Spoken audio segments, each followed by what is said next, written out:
এখন যেটা হয়েছে আমার প্রতি এক ধরনের এক্সপেকটেশন তৈরি হয়ে গেছে যে আরও যাতে ভালো কিছু করি। সো এটাও আমার জন্য আসলে একটা চ্যালেঞ্জ যে ভালো করার, বাট হ্যাঁ আমি চেষ্টা করব যাতে দর্শক আমাকে নতুন নতুন চরিত্রে দেখতে পায়।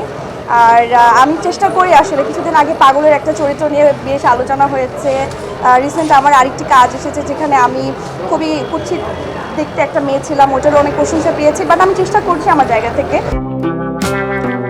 ছুঁয়ে দে আমায় নাটকের রেশ কাটতে না কাটতেই নতুন আরেকটি নাটকে দেখা মিলল তারকা অভিনেত্রী কেয়া পায়েলের। নাম ডুব। এর কাহিনী ও চিত্রনাট্য লিখেছেন শাহজাহান সৌরভ, পরিচালনা করেছেন তৌফিকুল ইসলাম। নাটকে কেয়া পায়েলের বিপরীতে অভিনয় করেছেন মুশফিক ফারহান।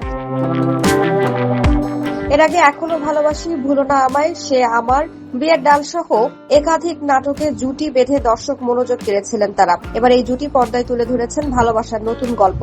এই নাটকে দেখা যাবে ঢাকা নিবাসী তরুণ ব্যবসায়ী সাদ্দাম গ্রামে এসেছে বন্ধুর বিয়ে উপলক্ষে। গ্রামে এসে সে দেখা পায় শেফালি নামে এক তরুণীর। সে শেফালির সঙ্গে একা কথা বলার জন্য ব্যাকুল হয়ে ওঠে, কিন্তু সুযোগ পায় না। তাই শেফালি যে পুকুরে গোসল করে তাতে ডুব দেয় সাদ্দাম। কিন্তু মুখ তোলার পর সে সামনে দেখতে পায় আলোকে এবং ওদের দুজনকে আপাত দৃষ্টিতে আপত্তিকর ভঙ্গিতে দেখে ফেলে মসজিদ ফেরত কিছু মানুষ। অবধারিতভাবেই বিচার বসে। সে বিচারে আলো যতই বলুক সাদ্দামকে সে চেনে না, সাদ্দাম কিন্তু অস্বীকার করে না, কারণ আলোকে তার শেফালির চেয়েও বেশি ভালো লেগেছে। ফলে সাদ্দাম চাইতে থাকে তার অপরাধ সাব্যস্ত হোক, তাদের বিয়ে দেয়া হোক। এমনই এক ভালোবাসার গল্প নিয়ে নির্মিত ডুব নাটকটি দর্শকের জন্য সিএমভির ইউটিউব চ্যানেলে উন্মুক্ত করা হয়েছে। নাটকটি অনেকের কাছে ভালো লাগবে বলে আশা প্রকাশ করেছেন অভিনেত্রী কেয়া পায়েল।